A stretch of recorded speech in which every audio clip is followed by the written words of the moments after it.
Good evening, everybody. I'm Bill Warner with EntreDot. Welcome to Monday Night Live with EntreDot at 7 p.m., as we usually do on Monday night. Hey, look, I hope you find this subject interesting, but I've been reading articles lately that talk about influencer marketing. I kind of know what it is. I think I've done it at various occasions. I think I have acted as an influencer in some cases, but this is not something you hear a lot of people talking about. Influencer marketing. So what I thought I'd do is spend the time to explain what the heck it is, who these people are, what they do, and maybe you should incorporate in a much more conscious and a deliberate way influencer marketing into your own marketing campaigns. I suspect you should. I also suspect that many of you already are, and you're not calling it this. So let's get into this. What the heck is it?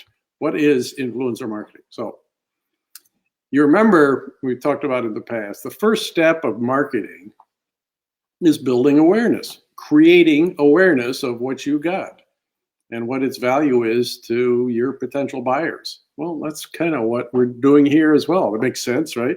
You ultimately want to generate leads to people that want to buy your products and services.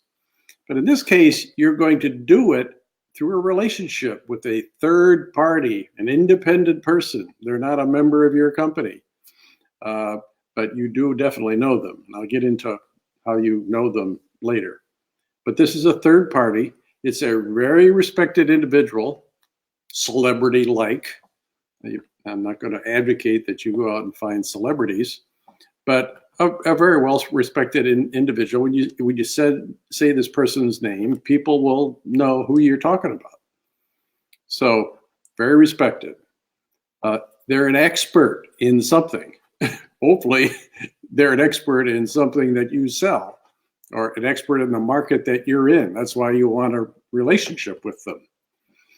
They also have a large following, a very large following, tens of thousands, hundreds of thousands. And for the elite of the elite influencers, millions of followers. Key is these followers have some relevance to the markets that you're in. Not just anybody. Oh, I got 1 million followers, but let's explore what's the demographic of your followers. They have to match my market for me to be interested in using this person as a influencer in my market. If they don't know anybody in my market, what the heck would I even approach them for? So they influence the buyers of your products and services in a positive way, of course. And that's what they do. Simple as that. Another way of saying this is they help you reach people you don't know already. Unlike referral marketing, which is reaching people you don't know through people you already know. Anyway, examples of the kind of people we're talking about. First one that comes to mind is journalists. People who write articles. People who write books, people who write columns for online media. They're authors, and they're well known. It's one example. Analysts, and I'm thinking of industry analysts. They're also probably consultants. They're experts in some field. They follow technology. They follow markets, do a lot of things, but an analyst you're going to be interested in, one knows a lot about your market and loves what you're doing. Thought leaders. These are the tech talk people. The people that you see on the internet all the time that people follow because they love what they're talking about. It may have nothing to do with what their business is, but they're interesting people. Thought leaders. Of course, you want thought leaders that have some thoughts about the market you're going to be in and the needs of the customers that you have, and maybe they have some interest in your technology, and that's what drives their interest in working with you. Bloggers, of course. These are high-profile individuals that perhaps on a daily basis, but many times per week, are saying something online. Facebook, LinkedIn, Instagram, Twitter, the list goes on. So bloggers, they write stuff. You may want to have them write something for you. Another example is communities of people. There isn't a town in America, city, small town, or whatever, that doesn't have some number, probably high number, of small business groups. Here in the Raleigh-Durham area, there are hundreds of these. Just go Google on meetup groups, small business groups, and you'll get a list that will kill a horse. Communities of people. The community can speak about your products and services and influence many other people. So there's some examples. These are not customers of yours. So we're not looking for referrals from your customers. That's not what we're doing. But here, the key is you need to pick from these examples and others, this is not an exhaustive list, you need to pick the ones that match the buyers and the buyer preferences in your market. So remember, you got a market, it's full of people, potential customers, they have preferences, they have needs, you're going to fulfill those needs. So whoever your influencers are have to influence them, predominantly them. Now there's other combinations and permutations of like a bank shot of influencing some industry group who in turn will influence your customers, but I'm not advocating that. We're looking for people that know a lot of the people that you're trying to serve. Got it? That's what an influencer marketer is. So the goal is, in engaging any of these kinds of people, is you want them to reach a lot of people, viewers, followers. Their followers, you want them to be viewers of whatever it is you're offering. You want them to go to your website, your landing page, or whatever other place you want them to go to learn how your products and services are going to meet their needs. The action you want them to take is to buy it, but you got to get it first. So that's the first challenge. So in reaching these people that you know, but the people you don't know through them, is something that's got to be set up ahead of time. So here's what's got to happen. The challenge here is you have to influence the influencers. Sorry, I'm using that word so many different ways. You got to relate to whoever it is that you want to influence your potential customers. You have to establish a relationship with them. I use that word carefully. A relationship, a respectful relationship. This is not something that you just pick somebody off of LinkedIn or somebody you just met on Facebook, or you see somebody that's got 1 million followers on Instagram and send them a nice note and says, hey, will you blog for me?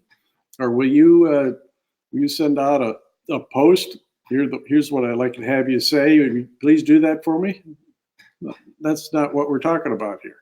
Of course they won't do that. I wouldn't do that. You wouldn't do that. So you've got to create a relationship. You first identify potential influencers, and you figure out a way to reach them. Reach them in a polite, respectful way. And this could be online, it could be an email, it could be an introduction by somebody you know that knows them, they can introduce you, all sorts of ways. But before you ask somebody to do this kind of an introduction, you want to make sure that the influence that you're going after is the right one and fills the characteristics I outlined earlier. So you are going to be introduced, or you're going to contact them directly, and hopefully they'll answer you back. But you're going to start a conversation. You're going to explain who you are, what you do, customers you're trying to serve, compliment them on their success in social media, show how you're going to address the needs of your customers that they know a lot of. You're going to, in other words, demonstrate the value of what you're offering to your customers. They're the people that they know that follow them, so that he or she is not going to be embarrassed because you've got a terrible product, or you got a product that they don't even agree with. So you're not selling anything to them, but you're convincing them that it is worth their time and effort, that this is a good cause. It's consistent with the model of the group of followers that they have. And over time, this could take weeks, maybe months, that you win over this influencer through this attempt to create a trusted relationship. Now, once you got there and they say, I really like what you're doing, I think I can help you, I'd love to help you. Now we're going to talk about how they get paid. The big time influencers get paid. Somebody with a few hundred followers on LinkedIn or Facebook is not what we're talking about here. We're talking about people that have substantial followers. I said it before, tens of thousands. I'm going to get into the engagement rates later.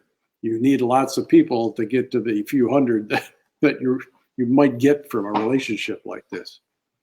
So it's a long sales cycle. Yeah, that's what you're thinking. Oh, this is going to take forever. Well, it does, but it's worth it. And you got to work it. You probably should think way ahead that I'm going to need influencers way back when you started your company. And these kinds of relationships could have been built, should have been built. This is not something you just at the drop of a hat go off and do. You're building on long-term relationships and reminding people that you have this relationship, reacquaint yourself with them, whatever is necessary. But let me get into some numbers with you. This influencer market, the market for the influencers, the marketing organizations that finance or fund these influencer campaigns is huge and growing rapidly. In 2019, $8 billion was spent on influencer marketing. In 2020, we're probably on our way to 10 billion. By 2022, we'll be at 15 billion. So a lot of money is spent just on this alone. And quite frankly, I read these things. I didn't do the research on it. I suspect this is way understated, of the things that aren't counted and are not even thought of, and probably very difficult to find the numbers for inside companies who are doing influencer marketing. But people do this research are not in the midst of your marketing budget. So there's facilities, online platforms that are very popular today. Have you ever heard of TikTok? TikTok. TikTok. You gotta learn how to spell it, right? It's a platform upon which influencer marketing is done. There are 1 billion users, 1 billion users on TikTok in 2019, by the end of 2019. Instagram has millions, so does LinkedIn. So this is growing, and it's growing fast. Now, I alluded to this earlier, that there are two kind of influencers that you might want to think about. The really big guys, the million followers and above guys that are going to cost a lot of money to engage them. They know they're valuable, and they think that they can reach a lot of people with a relevant message, and you're going to get a good return. Hold on. Hold that thought. The other guys we call the micro influencers, those with less than 100,000 followers. Now, to most of us, if I had 100,000 followers, I think I'd go into into this business. I don't. I have less than 10,000. But the idea here, and what's occurring in this industry, is, believe it or not, the micro influencers are outperforming the big celebrities, the million follower guys. The engagement rates of the very large influencers, very large meaning lots of followers, is less than 0.1%. So if it was 1% and you had you reached 1 million people, what's that, 1,000 people you'd get? Well, we're talking about hundreds here if it's 0.1%. So if they have 10 million followers, now we're going to get up to about 10,000 engagements, maybe. But listen to this, the micro influencers, less than 100,000 followers, get engagement rates of 5 to 7%.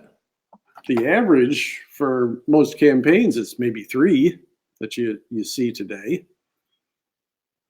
So which would be better? An engagement rate of 7% with people that have 100,000 followers, or somebody with 1 million followers and you get 0.04%? Do the arithmetic and you'll come up with the right answer. The micro influencers are the way to go. The relationships are easier to establish. These are probably people you know. There are probably many of them in your hometown. Here in the Raleigh-Durham area, I could think of 5 to 10 of them right off the top of my head. So that's a little bit about the influencer market. It's growing, and the returns for spending are in the neighborhood of 6 to 1. $1 spent, $6 in revenue, in that ballpark. So keep that in mind. So when you get to the point of where you're going to choose an influencer marketer, I'm going to sound like a broken record, but they've got to be in your niche. They have to be able to influence potential buyers in your market. Just make sure of that. If they're not, move on to the next candidate, because you're going to be wasting a lot of time and money. The other thing is that you consider is their reach. What is their reach, and who are their followers, and what engagement levels are they getting for other people that they're doing influencer marketing for? So ask a lot of questions like that. You really got to connect the dots. Their influence sits right over top the market you want to go after, and you'll reach a lot of people in your market. If they're disconnected, it's going to be a failure, and it's your fault because you paid for it. You could have asked the right questions to prevent that. So to be successful in these relationships, you've already established a relationship up front and have built trust, but include them in your planning. It's best they know, what you're about and what you expect, and get aligned with them on specific measurable goals that these campaigns have to achieve. Let them tell you whether or not they're reasonable, because they've done it before. Maybe you haven't. Now, this issue of payment I brought up earlier comes in kind of 2 basic buckets. One is cost-based, set fees. I'll do a blog for you for $1,000. I'll do 5 posts for you next week on LinkedIn or Facebook for $500. I'll do 1 post on Twitter for $100. I mean, it's that kind. And these are the relatively big guys, and that's how they want to be paid. They don't want to do these performance-based things and other kinds of payment arrangements. They just want to keep it simple. They do a piece of work and go away. Now, the micro influencers are more often than not willing to work on a performance-based payment scheme. That is, they achieve certain results and they get paid on results. Some number of dollars per engagement or cents per engagement. And quite frankly, that would be much more comfortable in my mind, in that they've got some incentive to achieve results, because if they don't get paid. So my feeble economic mind kind of works that way. So yeah, maybe you ought to think smaller, not these mega celebrities who are, unless you come from celebrity land yourself, you don't even know. It'll take forever to get introduced to them. Go after these micro influencers, less than 100,000 followers, roughly speaking. They have higher credibility with the audience that they address because they know them better. The engagement rates I covered earlier are higher. They're likely to accept a performance-based pricing scheme, as I mentioned, and they're relatable people for the most part. I think you're going to have a lot more successful campaign if you use these micro influencers. They're easier to get to know. But after all said and done, success is built on a relationship. And if you're building a relationship with these people where you have properly linked up your needs to their ability to fulfill them, and you're together on it, and you're working as a team in this trusted relationship, you have a great deal of opportunity to be successful. So that's influencer marketing, 22 minutes worth of it. So I'm glad I was able to talk to you a little bit about it tonight, but I think it's really something you'll look into, and I wish you would. Again, I'm Bill Warner with EntreDot. Have a great evening. Glad to be able to talk to you tonight. Good night.